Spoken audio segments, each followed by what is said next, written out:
Hey there, YouTube. I'm Ikitsu. This is the Ikitsu Times. Welcome to my channel. Welcome to a little bit of Sins of a Solar Empire 2. So I want to talk a little bit about the patch notes that came out a while ago and how it compares to my sort of stance on where Advent were. Surprisingly, a lot of changes that are really in line with what I was saying they should do, although they did pick often the most boring solution that I proposed. And the funny thing is, I do actually think that's a smart idea. I think that's way easier to scale back numerical changes, which is mostly what they did, to make it so that it's easier to sort of rebalance it if things go a little bit out of whack. So for the most part, I think that they chose that intelligently. I do still think it's a little bit boring that they did it the way they did it, but I honestly think that that was still probably a good call on their part. I do think, though, that they went overboard on some of the changes. I think there's going to be some rollbacks on certain parts of it, but again, that's the advantage of numeric changes. But let's talk about what I got right on my predictions of what they should... Well, I didn't even predict. I was just saying these are the things they should do. I kind of wonder if they, watched my video or something like that. It almost feels like it. But in any event, let's start off with the Disciple. I didn't really say they needed to do anything with this, but since all the other frigates also got some adjustments, the Disciple also got some minor adjustments. I don't think this really changes where it sits in terms of the sort of overall for Advent. And I think that they're still an excellent frigate, especially for the sort of baseline one. I think they're still a vehicle that you're going to want to build under certain circumstances, but they're no longer the one that you really want to get. We'll get into what that is in the current meta a little bit later here. The next thing that they did, they changed the Acolyte quite a bit. They added 3 new guns to it, tacked it up with 3 2-damage guns each with 50 Pierce. This also comes with a reduction in their main gun's damage. Their total damage now, though, is at around 10, as opposed to what it was before, which was 6. So this is a substantial increase in their total damage per second, even against sort of more durable targets like a regular frigate. This is still going to equate to a little bit more damage against those. Their hit points were reduced almost exactly what I was saying they should be reduced by, and their cost was reduced by an amount pretty comparable to what I said it should be reduced by. They brought down their hit points by about 125 and 125 in shields hull points, and they reduced their cost by about 20%, which is what I was sort of saying that they should do. They brought it down only 14%, but the thing is, I was also saying that they should reduce its damage, and they should bring down its supply cost as well. Instead, they kept the supply cost the same. They didn't decrease the cost as much as I was saying they should by a little bit, and they increased its damage instead. So they sort of went the opposite direction. I thought they were dead set on keeping this a very low damage ship. The nice thing about this particular change is it does mean that we'll recharge its antimatter faster. So the fact that you can get them spammed out a little bit faster, that you can produce them quicker, that they do more damage against other corvettes in particular, does make them a much more viable choice, especially for chasing down raiders. I think they're an excellent ship for doing that currently. They're probably Advent's best choice into raiders, so if that's what you're facing off against, I would definitely say that that's the better ship for you currently. I don't think that they're necessarily amazing against things like Defensors or Shriken, but they can still do a good job, especially because Shriken got their numbers adjusted to be kind of more similar, honestly, in terms of damage per second to what the current Acolyte does for damage per second. So they brought those sort of together in a certain way there. And the fact that the Acolyte is still really cheap, a little bit more fragile than what it used to be, doesn't really matter too much because you're not going to ideally take it into targets that can shoot at it effectively, except for other corvettes, which are also pretty flimsy. You end up in a situation where I think that they're a lot more viable for that role. Fighting anything other than corvettes, though, I think that they're still a little bit mediocre at it, especially if you're talking about just fighting frigates. I would still prefer the Disciple, generally speaking. However, they do a better job at that particular role now as well, since they still don't get shot by them.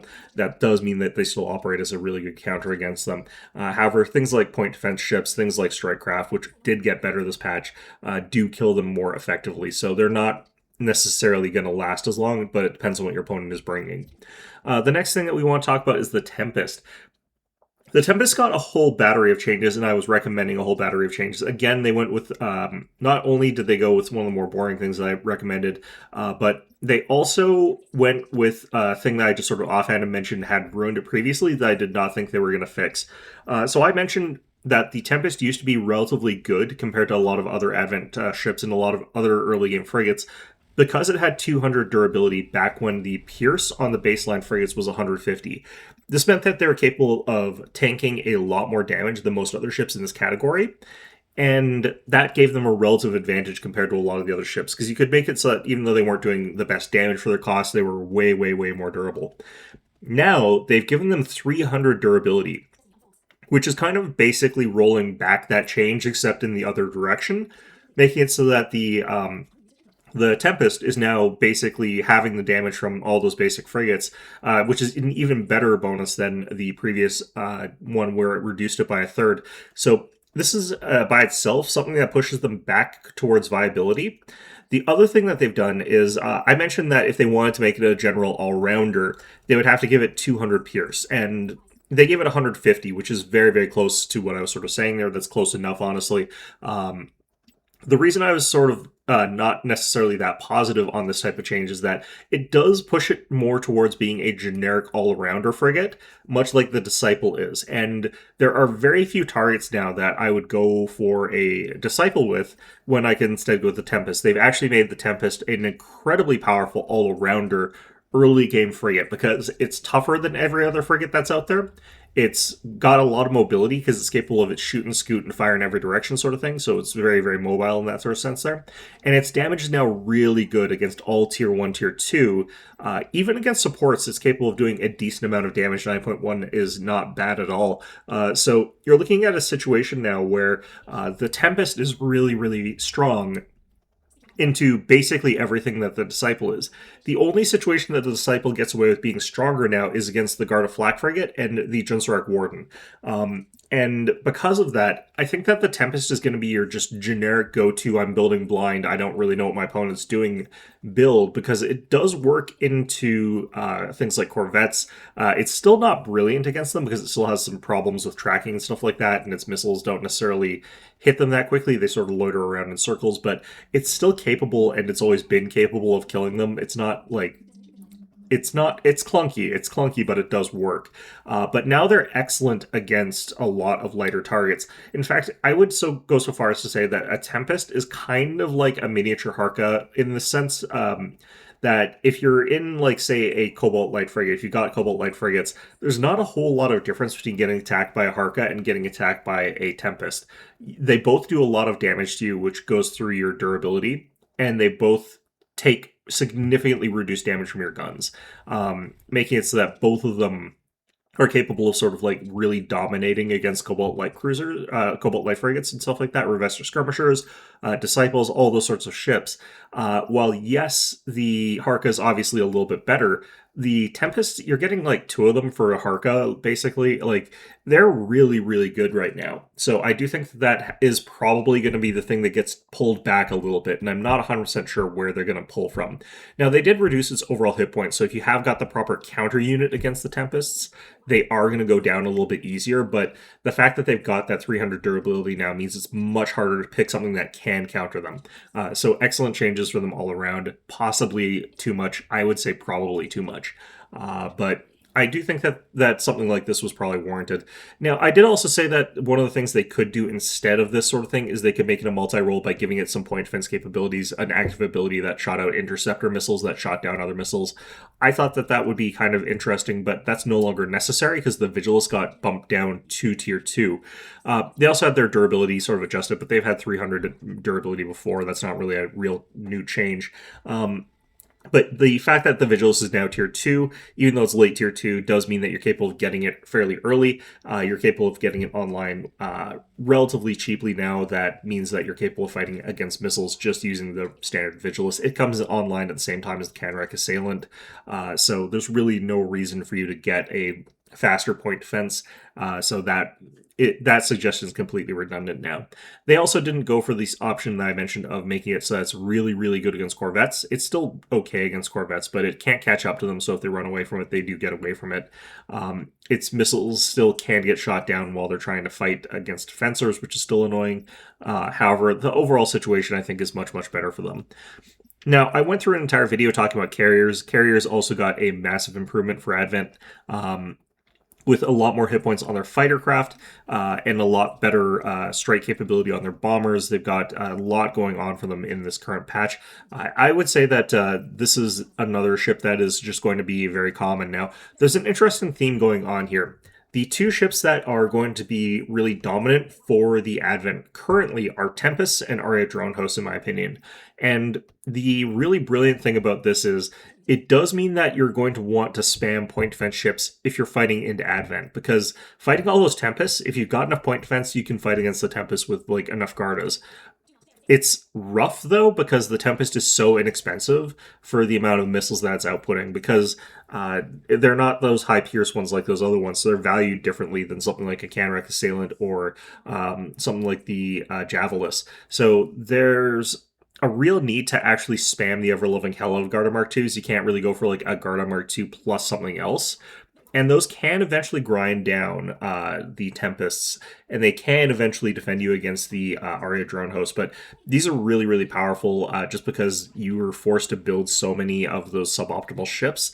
Well, they're not suboptimal, they're the counter to the stuff that you're doing, but if you don't build point defense into Advent, you're risking being in a lot of trouble just being hard countered by whatever it is you're fighting against. So I think that this is the reason that the Disciple is still really relevant for the Advent. The fact that you could be like, okay, there's like a 90% chance that my opponent's going to get something that I need point defense against. I'm going to get the unlock for the Garda Mark IIs at the very least, so I've got them. Is something that like is going to slow down a lot of opponents, but it's also going to make it so that like, yeah, if they build a bunch of those, you build a bunch of Disciples, and that's going to still make them function. That's going to make them still useful and stuff like that. So I think that's an interesting change. I think this is overall quite a good change to a lot of things that the Advent were struggling against. Now, there's not really any other major changes to the Advent in this part of the game.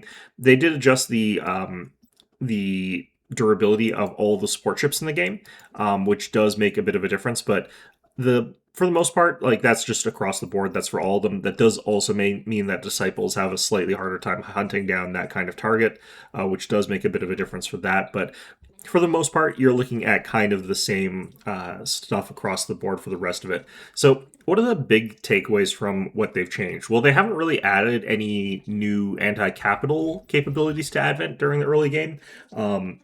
However, they did also change during the mid-game the Exoria Illuminator. This is much more in line with the other long-range missile ships. It's still quite expensive for what it does. Its damage is actually really, really good now, but it is more fragile. So they did sort of commit, like I was saying they needed to do, to deciding sort of what it's supposed to be. They decided that's going to be a long-range missile ship. Currently, they'll probably waffle on that again. Its damage is a little bit... It's good. Their damage values are good right now at where they are for their cost.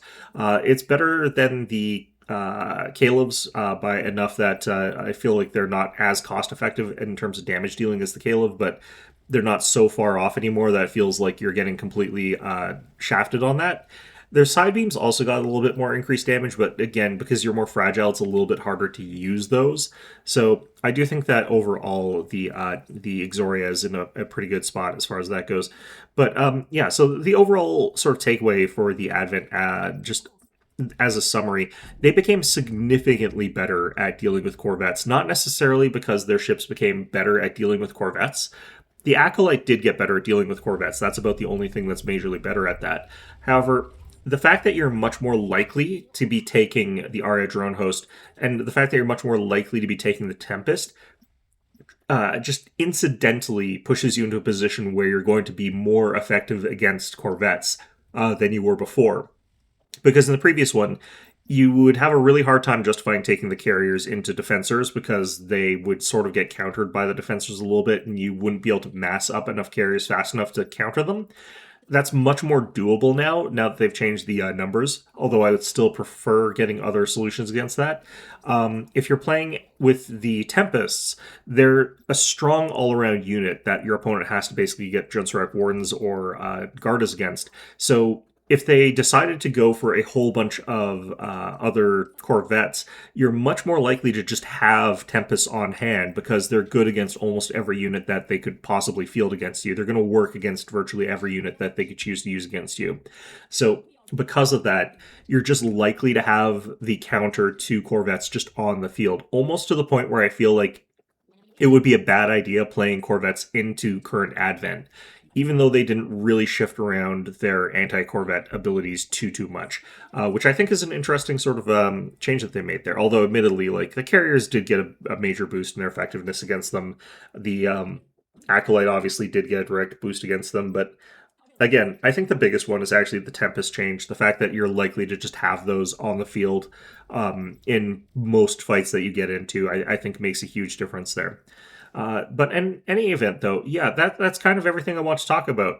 I should mention offhand here, before I close this off, I said that they didn't have any real anti-capital during Tier 2, Tier 1. That's still true. They did make it more likely that you're going to get carriers, and carriers are one of those options. That's also true for tech as well, so it's not really a unique thing to Advent. They still don't have any like Caleb equivalent in Tier 2 or Tier 1. They still don't have any Cameron Assailant equivalent in Tier 2, Tier 1, so they're kind of not really getting that yet. But the fact that the carrier has been improved as much as it has does make it more likely you're going to want to get bombers.